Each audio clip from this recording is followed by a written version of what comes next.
Dan kalau Allah sudah menolak, nanti kita minta apa aja nggak akan dikabulkan oleh Allah Subhanahu Wa Taala. Ya Allah, kurang apa lagi? Saya udah tahajud, saya udah sedekah, saya udah tilawah, saya udah hafal Quran, saya udah berjihad, saya udah bantu orang lain, saya udah. Kenapa saya hidupnya kayak gini ya Allah? Tanyakan kembali, istafti qalbak, tanya ke hatimu. Kenapa kita melakukan itu? Karena Allah atau karena yang lain? Ri'a an-nas. Kadang-kadang kita melakukannya udah ikhlas, tapi di tengahnya riya.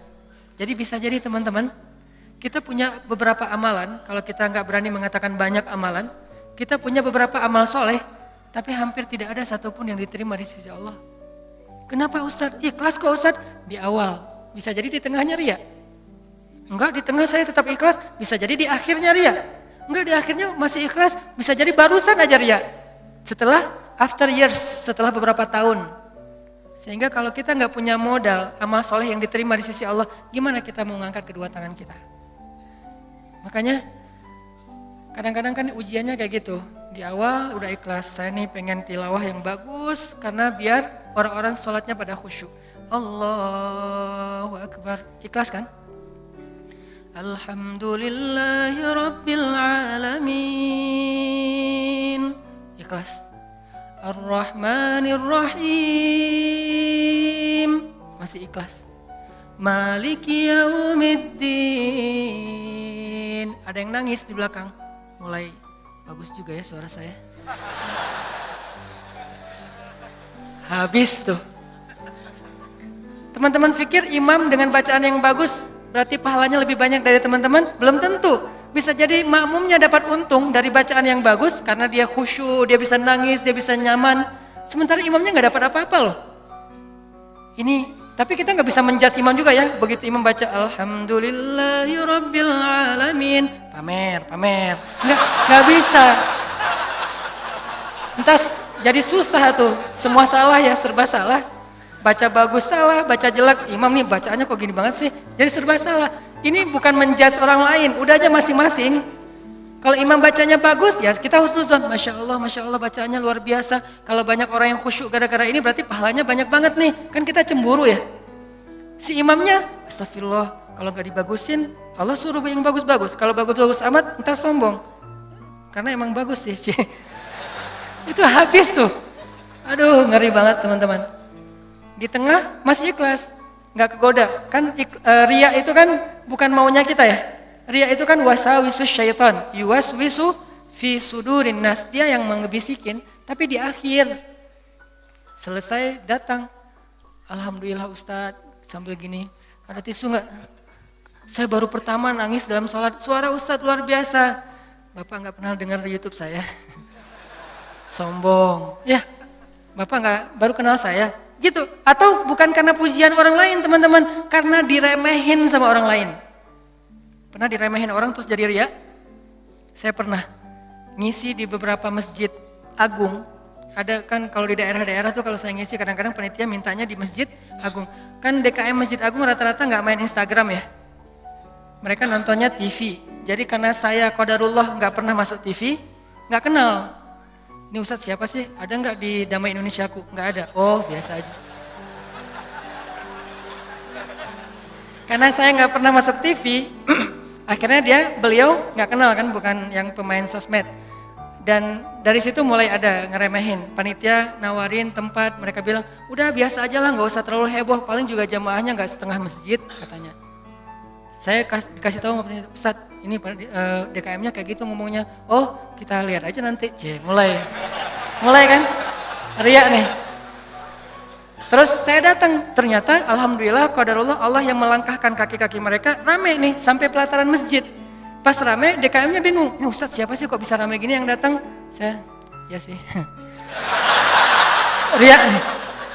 Mulai yuwaswis was-wasa. Jadi perang batin banget teman-teman sama setan. Bukan maunya saya, setan yang kayak gitu. Kita cuma punya dua pilihan, mengaminkan atau menolak.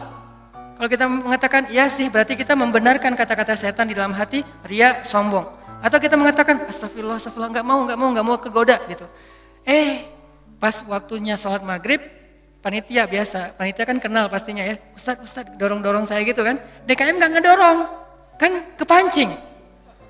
Kenapa DKM nggak ngedorong? Ngelihat penampilan saya dari ujung rambut sampai ujung kaki kayak kurang meyakinkan gitu, nih Ustadz bisa ngaji nggak sih? Ngelihat ujung kupluk, di tengah kaos atau pakai kemeja, bawah celana jeans biasa, ini bisa ngaji nggak ya? Akhirnya DKM kayak ragu-ragu gitu mau dorong saya jadi imam. Dalam hati, 5 menit lagi dengerin aja nanti. Wah, UASWIS luar biasa. Karena didorong-dorong terus sama penitia, ya udah deh, saya mau ya kalian yang dorong kan, dorong lagi dong, didorong ya. Udah aja jadi imam, ngimamin. Karena tadi diremehin sama DKM, kepancing dong. Wah, Ar-Rahman nih, gua keluarin sekalian, C. Kenapa ngeluarin Ar-Rahman? Favorit, kartu as lah. Kan DKM-nya kayak ragu-ragu gitu. Sampai saya bilang, soft dirapatkan, diluruskan, saya nggak mau pakai bahasa Arab. Walaupun nggak bisa. Soft diluruskan dan dirapatkan gitu. Terus DKM-nya masih gini-gini. Ragu-ragu gitu. Dalam hati saya, ya bentar lagi, tenang aja. Wah, balik arah. Allahu Akbar. Itu udah nggak benar lagi sholatnya tuh. Itu dirasain banget. Itu udah nggak benar lagi sholatnya. Allahu Akbar. Begitu selesai Al-Fatihah, gimana Pak? Udah dengar? Terus masuk Ar-Rahman. Serak pula. Aduh. Serak, suaranya hilang, segala macam. Aduh itu nyesel banget tuh. Nggak bisa show off ya. Kalau pas lagi dapat mic-nya bagus sampai menggemanya tuh sekilo gitu ya. Itu kan enak banget ya. Buat seorang vokal mic itu kayak floor buat anak skate kan. Jadi bisa ngetrik banget kalau floornya dapat kan. Jadi buat saya tuh kalau mic-nya pas dapat, wah ini bisa semua trik dikeluarin nih. Fabi ayyi ala'i rabbikuma tukadziban. Udah Ar-Rahman aja yang biasanya dibagi 4. Sekarang 1 rakaat Ar-Rahman, rakaat kedua Al-Muluk. Kenapa? Biar sekalian didengerin. Nih Ar-Rahman ya, gini cara bacanya. Aduh, habis. Selesai sholat, kan balik arah gitu kan, mau zikir kan, balik arah. Balik arah bukan pura-pura zikir sih, sambil zikir ngelihat ke arah si Bapak. Kira-kira gimana ekspresinya sekarang? Itu teman-teman berat. Kadang-kadang bukan karena kita pengen dipuji orang, tapi kita nggak rela diremehin orang, itu yang bikin kita riak kan?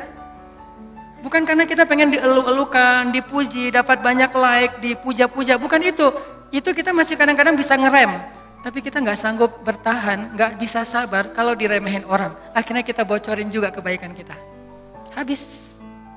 Diremehin suami, diremehin pasangan, diremehin orang tua, diremehin mertua, diremehin teman-teman, segala macam. Diremehin tetangga. Kita bukan pengen dipuji dan dipuja oleh orang lain, tapi kita nggak tahan kalau diremehin. Keluar juga tuh. Siapa yang selama ini yang melakukan ini? Siapa yang bantu kamu? Siapa? Keluar semua. Satu persatu yang kita sebutkan, satu persatu berguguran dan tidak ada nilainya di mata Allah SWT. Sabarkah kita ketika diremehkan oleh orang lain untuk tetap menjaga rahasia amal kita antara kita berdua aja dengan Allah? Itulah ujian ikhlas. Bisa nggak kita jaga? Nggak mau kita bocorin rahasia kita berdua sama Allah. Begitu kita bocorin, sedih banget tuh. Udah langsung tidak ada lagi nilainya di mata Allah. Berapa banyak dari amal yang kita lakukan yang benar-benar kita mampu menjaga keikhlasannya di awal, di tengah, di akhir. Kalau ada, jangan menyimpulkan dulu bahwa kita udah sukses karena masih ada waktu selama kita masih hidup untuk kita batal. Mungkin nggak batal di akhir, tapi batalnya setelah beberapa tahun. Ada teman kita datang nanya-nanya ke kita tentang, ngafal Quran itu susah banget ya. Kenapa? Aku tuh ngafal 1 juz aja, juz 30 nggak beres-beres. Oh, ya sebetulnya gampang sih kalau udah tahu triknya. Mulai nih. Emang idealnya ngafal Quran berapa lama? Ya tergantung orangnya. Ada yang 10 tahun, ada yang 5 tahun, ada yang 2 tahun, 3 tahun, setahun. Kalau aku sih alhamdulillah 6 bulan khatam. Habis semuanya tuh. Ngafal Quran emang gampang, capek, susah loh. Yang susah itu bukan ngafalnya, murojaahnya kan, ngejaga hafalan. Udah hafal 5 juz, biasanya baru kerasa capeknya tuh setelah 5 juz kata orang-orang yang hafal. Setelah 5 juz, mulai nih, keteteran yang di belakang, balik lagi ke depan, hilang lagi yang di belakang, balik lagi. Kayak gitu ngafal Quran saking capeknya tuh sampai orang yang banyak putus asa. Udah setelah perjuangan, effort yang luar biasa, hilang hanya gara-gara kalimat cuman 5 menit aja, habis semuanya teman-teman. Rugi banget kan? Jadi jangan dulu menyimpulkan bahwa kita tuh udah pasti soleh, udah pasti istimewa, udah suci banget, hanya gara-gara kita punya amalan soleh lebih banyak dari teman kita. Mungkin dia amalnya biasa-biasa aja, tapi dia karena biasa-biasa gak bisa ngeriain kan? Hafal 30 juz dengan hafal Al-Ikhlas, kira-kira mana yang pantas diriakan? 30 juz dong, Al-Ikhlas gak mungkin ria. Gimana kita mau ria? Gua udah hafal loh, apa? Al-Ikhlas. Apa yang mau diriain Al-Ikhlas? Yang ada Al-Ikhlas itu surat pelampiasan. Kalau udah mentok Al-Ikhlas. Sawa'un 'alaihim a'anzartahum. Perasaan tadi sebelum sholat lancar. A'anzartahum qul huwallahu ahad. Biasanya gitu kan? Mentok-mentoknya Al-Ikhlas. Kenapa? Cuman Al-Ikhlas yang kita paling ikhlas. Kenapa tadi kok bacanya yang susah-susah? Pengen dong sesekali orang tahu kalau hafalan saya udah nambah kan gitu ya. Pengen dong orang tahu, kayak kadang-kadang kan kita suka pengen melakukan sesuatu yang orang lain gak bisa lakukan. Membaca surat yang orang lain gak hafal, surat itu jarang. Kalau Al-Ikhlas, Al-Falaq, An-Nas, Al-Kafirun masih oke lah. Karena Al-Kafirun suratnya agak susah kan. Banyak orang yang terjebak, la abudu ma ta'budun wala antum abidun ma abud. Kapan selesainya nih? Muter aja di situ Al-Kafirun teh. Nah, kalau Al-Ikhlas kan jarang yang terjebak. Kalau Al-Ikhlas juga sampai salah, ini nih ngeri banget nih. Jadi mungkin jangan ngeremehin dulu teman-teman. Ada teman kita yang hafalnya, kamu hafal surat apa? Enggak, cuma dikit dari At-Takatsur sampai An-Nas doang. Itu juga gara-gara modal sholat taraweh. Karena dia taraweh selalu dengar itu kan, di taraweh suka dengar ayat itu ya, akhirnya kehafal sendiri. Dia nggak pernah sombong, dia nggak pernah riak karena hafalannya sedikit. Kita yang 30 juz, segitu doang, kemana aja loh? Habis 30 juz. Jadi yang hebatnya itu bukan berapa banyak amalannya teman-teman, tapi seberapa kuat dia menjaga keikhlasannya di awal, di tengah, di akhir, dan setelah beberapa lama. Jadi jangan menyimpulkan dulu. Fala tuzakku anfusakum huwa a'lamu bimanittaqo. Jangan kalian menganggap diri kalian udah pasti soleh, pasti istimewa, pasti baik, karena Allah lah yang paling tahu siapa yang paling bertakwa. Maksudnya siapa yang paling ikhlas, karena at-taqwa hahuna. Belum lagi nanti ada orang kadang-kadang saya pernah di sebuah masjid, kita ngadain acara tabligh akbar, terus masjidnya rame, anak-anak mudanya penuh sampai ke depan masjid. Setelah selesai acara tabligh akbar kan suka ngobrol-ngobrol gitu kan sama DKM di ruang DKM. Ada salah satu sesepuh masjid ngobrol sama saya, dan waktu itu saya juga sedih. Kenapa saya ladeni gitu, harusnya saya pergi aja biar menjaga amal beliau kan. Beliau cerita, Ustadz, alhamdulillah ya sekarang masjidnya rame, ini perjuangannya gak mudah loh Ustadz. Dulu dari awal nih, ketika kita pembebasan lahan masjid ini aja, udah konflik, sengketa dengan beberapa tetangga. Akhirnya saya perjuangkan Ustadz dari awal, sampai bisa pembebasan lahan. Kemudian kita bangun masjid ini dengan gotong royong luar biasa, fundingnya itu susah banget Ustadz. 5 tahun baru beres masjid ini Ustadz. Udah gitu saya yang bikin yayasan masjid ini, sampai ada RT-nya tuh saya yang bikin Ustadz. Satu persatu beliau sebutkan perjuangannya, jasa-jasanya, jerih payahnya, effortnya, dan segala macam pengorbanannya, sampai akhirnya masjid ini rampung. Sekarang dipakai banyak orang sholat, sekarang udah gampang. DKM sekarang tuh gampang, nggak seperti awal-awal dulu. Kalau beliau sadar itu semuanya habis gara-gara beliau. Tapi kan kita nggak bisa menjudge ya. Kalau beliau menceritakan itu untuk motivasi, oke. Tapi kalau beliau menceritakan itu untuk ria, dihargai, diakui, kalau hanya pengen dapat pengakuan, pengen diaku oleh orang lain, habislah semua pahala yang sudah beliau usahakan sekian tahun. Harusnya kalau beliau ikhlas, satu orang yang datang ke masjid untuk ikut acara tabligh akbar, sholat berjamaah, taubat, sadar, zikir, ibadah, beliau dapat pahala. Kebayang nggak kalau ada 5.000, 10.000 anak muda yang datang untuk ikut acara di situ? Pahala beliau banyak banget, tapi hilang hanya dengan 5 menit berbicara. Jaga lisan.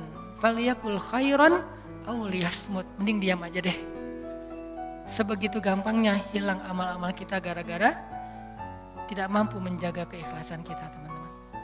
Makanya wa innama likulli imri'in ma nawa itu gampang banget tergelincir. Itu halus banget, lebih halus daripada suara langkah-langkah semut.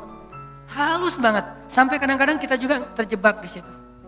Makanya di zaman Nabi itu kan ada cerita seorang sahabat Ansor yang tidak terkenal ibadah-ibadahnya, tapi Nabi bilang huwa min ahlil jannah, dia itu ahli surga. Apa kelebihan dia? Apa ibadah dia? Ibadah dia itu ibadah batin.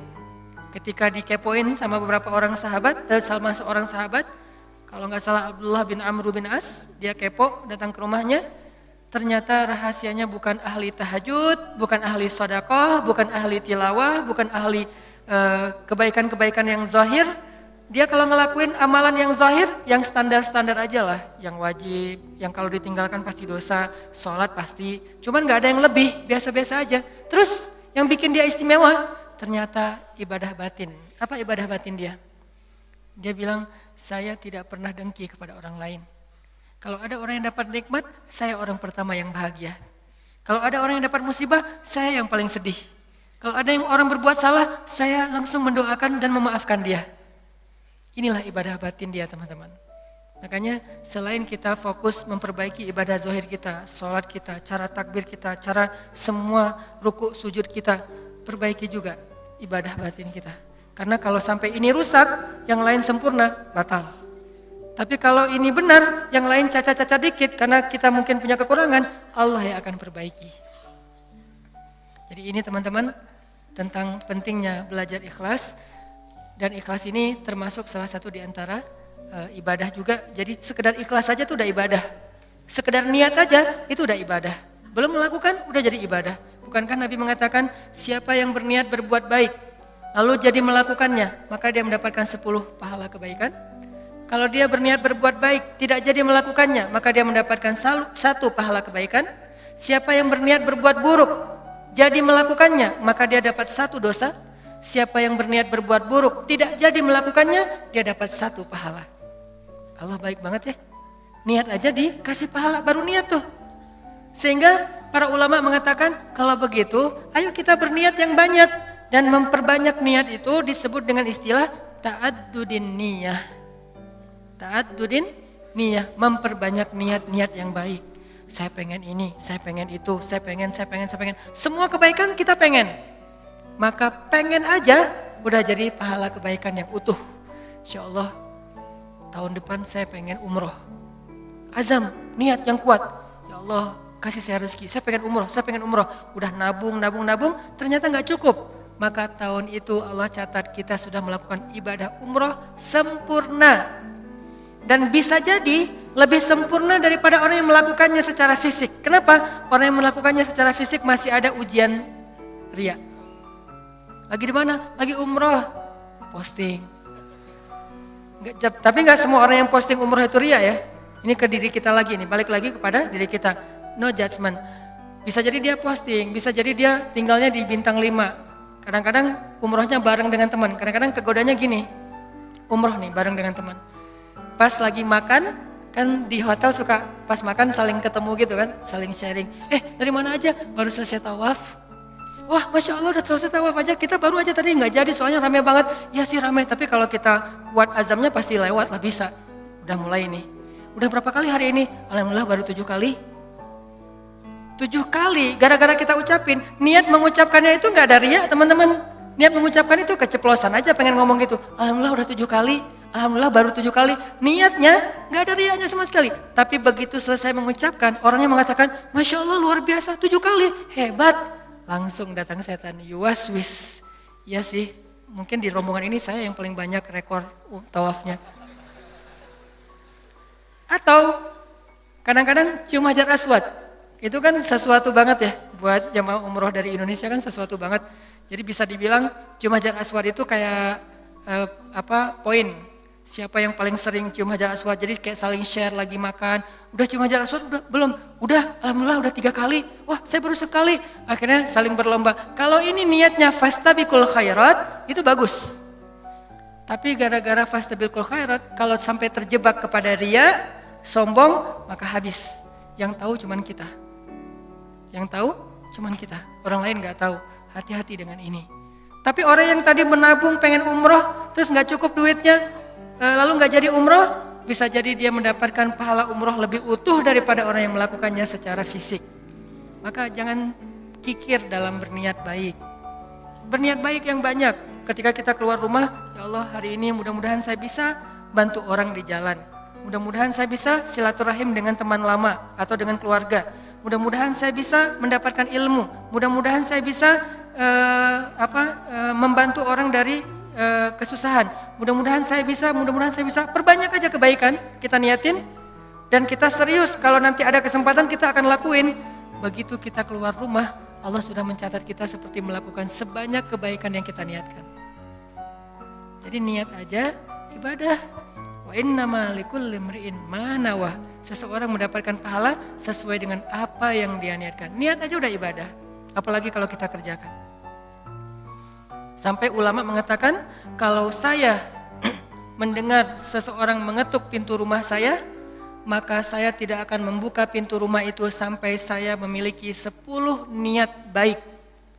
Jadi kalau mau buka pintu rumah, beliau berdiri di belakang pintu, ya Allah, kalau ini adalah orang miskin, saya berniat akan kasih dia sedekah 1. Kalau ini adalah seorang saudara yang sudah terputus silaturahim selama ini, saya akan sambung silaturahim 2. Kalau ini adalah seorang ulama, saya akan minta nasihat dari beliau dan ilmu 3.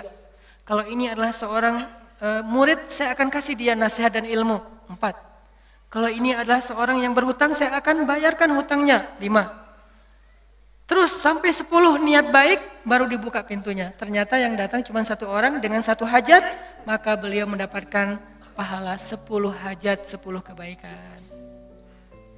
Ini hebatnya niat, ta'addudin niyah. Sehingga yuk kita berniat sebanyak mungkin berbuat baik.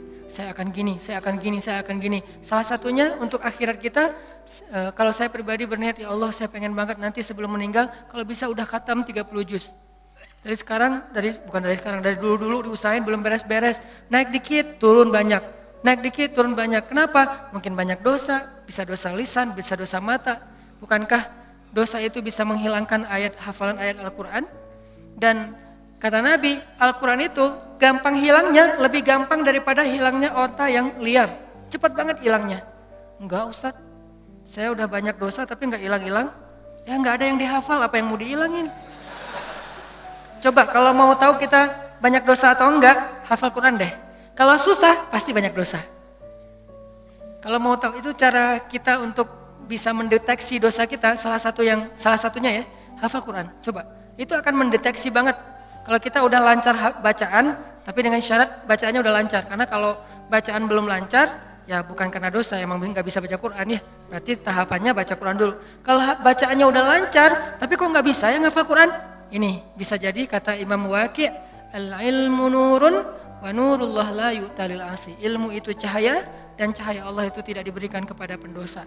Cara ngukur diri kita banyak dosa atau enggak? Coba ngafal Quran. Kalau susah, pasti banyak dosa. Sehingga pesantren di dekat rumah saya tuh, pesantren kampung Quran namanya. Dulu ada program daurah hafal Quran selama bulan Ramadan, 1 bulan 30 juz. Di Indonesia, di Cihanjuang, Cimahi. 1 bulan 30 juz. Pas saya diundang ke situ ngisi waktu subuh, saya bilang, "Ini programnya apa Ustadz?" 30 juz 1 bulan. Saya dalam hati, emang bisa? Saya tuh udah lebih 10 tahun gak beres-beres. Ngeremehin gitu kan? Ternyata ada yang bisa. Dari sekian puluh siswa atau santri, ternyata sekitar hampir 10 orang khatam sebulan 30 juz lancar teman-teman. Sebulan 30 juz lancar. Modalnya mungkin cuma juz 30 doang pas baru datang. Dan apa metodenya Ustadz? Ternyata metodenya itu nggak rumit-rumit, sederhana.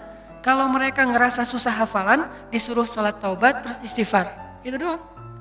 Kalau ya Allah kok susah banget ya? Kan kadang-kadang ada halaman yang mudah, ada halaman yang susah ya. Yang biasanya kalau lagi enak tuh moodnya dapat, bisa sekali duduk 2 lembar langsung hafal dan lancar. Kalau lagi nggak dapat, 1 ayat aja nggak beres-beres. Nah, kata ustadznya, kalau kejadian kayak gitu, coba wudu, sholat taubat, minta ampun sama Allah, istighfar, coba hafal lagi. Pasti mudah. Dan itu terbukti. Ternyata kayak gitu caranya. Cuman ya butuh istiqomah juga. Jadi teman-teman perbanyak niat yang baik. Niat apa aja termasuk saya nanti kalau udah punya rezeki, udah punya usaha sendiri, saya pengen punya panti asuhan 1000 anak yatim. Tapi niatnya yang kuat ya. Kalau ternyata itu baru terwujud setelah 20 tahun, la tahzan, gak usah bersedih, gak usah berkecil hati. Kenapa? Sejak kita berniat punya pesantren, punya panti asuhan 1000 anak yatim, walaupun terwujudnya setelah 20 tahun, pahalanya tuh dihitung dari awal berniat, bukan ketika terwujud. Keren kan niat tuh? Jadi pahalanya dihitung dari ketika kita berniat, bukan ketika itu terwujud. Kalau terwujud, dilipat gandakan 10 kali lipat. Sebelum terwujud, dihitung satu kebaikan yang utuh. Misalnya, saya dalam hati saya punya niat, saya nanti mau bikin camp pengungsi. Kalau kemarin yang saya datang sama teman-teman itu kan camp pengungsi Suriah yang ada di Turki. Yang artinya para pengungsi yang udah aman kondisinya. Kita coba bantu kecil-kecilan.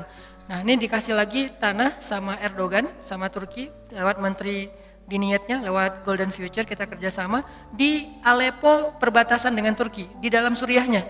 Yang gak bisa nyebrang, yang gak bisa ngungsi keluar negeri, maka ditampung di situ. Dikasih berapa hektar tanah, disuruh coba kalian bisa nggak bikin camp di situ. Saya punya niat, saya akan coba bareng-bareng dengan Golden Future harus punya camp di Aleppo bagian perbatasan Turki yang menampung minimal 100.000 pengungsi Suriah. Itu kan niatnya? Kapan terwujud? Allahu a'lam. Yang penting saya ikhtiar aja dulu dari sekarang. Mulai membangun sosmed, saya harus banyak followers. Kenapa? Makin banyak followers, insya Allah funding untuk kemanusiaan lebih gampang. Terus juga membangun jaringan beberapa tempat di seluruh Indonesia supaya kita kerja bareng-bareng untuk selain kemanusiaan di Suriah, kemanusiaan juga di Indonesia, bikin kegiatan-kegiatan dakwah anak muda. Tapi salah satu target goals saya itu adalah bisa ngebantu korban-korban perang, bukan membantu perang, membantu korban perang. Kalau membantu korban perang kita datangnya bawa roti, bawa gandum, bawa obat-obatan. Kalau membantu perang kan bawa senjata ya, dan saya megang senjata juga belum pernah. Nah, niatnya 100.000 pengungsi di camp di dalam Suriah untuk membantu mereka. Kapan terwujud? Sebutlah 10 tahun lagi baru terwujud. Saya apakah baru dapat pahala setelah 10 tahun? Enggak. Dari sejak awal saya berniat, kalau saya mampu ikhlas, maka saya mendapatkan pahala yang sama. Berarti setiap hari itu saya kayak ngasih makan 100.000 pengungsi Suriah di Aleppo. Setiap hari. Keren kan niat tuh? Kenapa kita nggak melakukan hal yang sama? Kenapa kita nggak berniat aja kayak gitu? Saya akan ikut juga dengan program Ustadz Hanan. Walaupun sekarang saya belum bisa support dana, tapi insya Allah kalau saya ada dana nanti saya pasti akan ikut nyumbang. Saya juga akan funding dengan teman-teman saya. Niatin aja. Dengan niat aja, kita udah ngasih makan anak yatim di Suriah itu 100.000 orang daily, setiap hari. Wa innama likulli imri'in ma nawa. Kenapa kita nggak berniat yang banyak kebaikan-kebaikan? Kenapa kita kikir dalam niat? Belum lagi nanti kita niatkan yang lain-lain. Saya punya niat misalnya pengen banget dengan kita mendakwahi anak-anak muda, dengan kita bikin sebuah gerakan anak muda, suatu saat dari mereka lahir seorang pemimpin yang saya sering ulang-ulang, yang hafiz Al-Quran, yang takut kepada Allah, yang ngimamin kita sholat di Masjid Istiqlal, dan yang muazzinnya adalah wakil presiden, yang imamnya presiden. Kalau itu terwujud, lalu makmumnya seluruh Indonesia, itu kan keren banget ya. Kalau belum terwujud, saya tetap dapat pahala niat itu kalau masih ikhlas. Berniatlah sebanyak mungkin, berniatlah seluas mungkin, jangan tanggung. Enggak kalau 100.000 kegedean, udah aja 10 orang. Kenapa tanggung-tanggung? Memangnya buat kita rugi kalau kita niat 100.000 orang kita kasih makan, udah aja niat.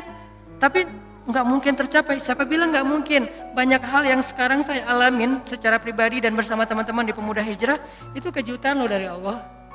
Dulu mungkin kita anggap itu mimpi. Mimpi bisa pergi ke camp Suriah yang ada di Turki.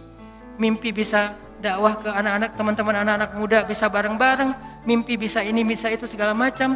Itu kayak mimpi, tapi Allah wujudkan. Kenapa? Intasdukillah yasdukka.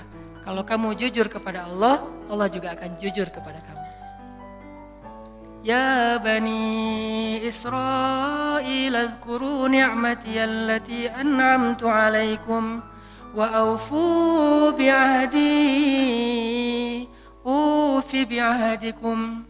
Tunaikanlah janji kalian kepada aku tunaikan janji aku kepada kalian.